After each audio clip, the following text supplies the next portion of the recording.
morning mga kamix. Narito na naman tayo sa DIY channel ko.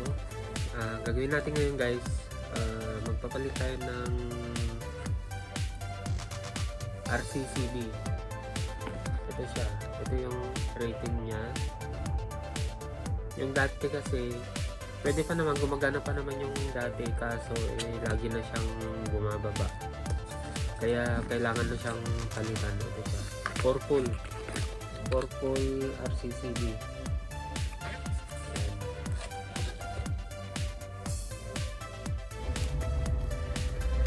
Ito yung papalitan natin guys. Ito yung year niya, 2017 pa.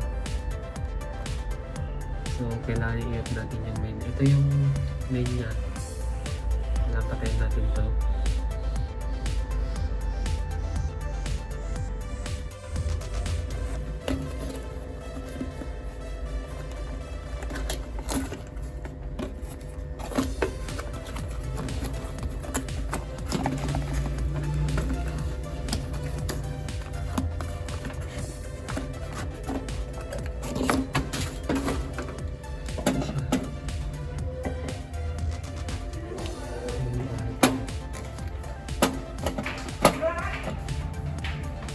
Yeah, lalagyan natin ng date para alam kung kailan pinalitan.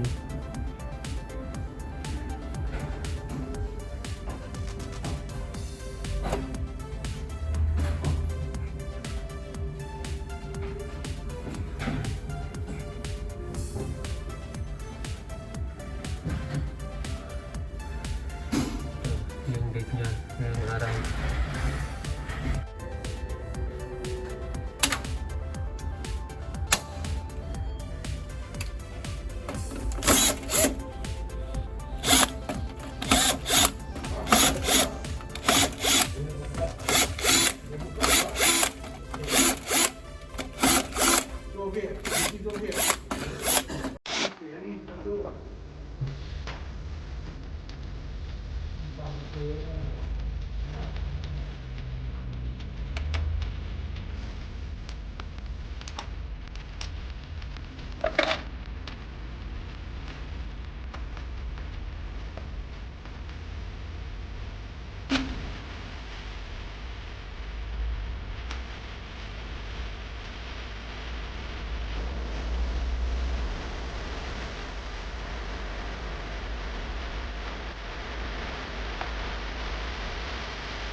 Yan, okay na guys.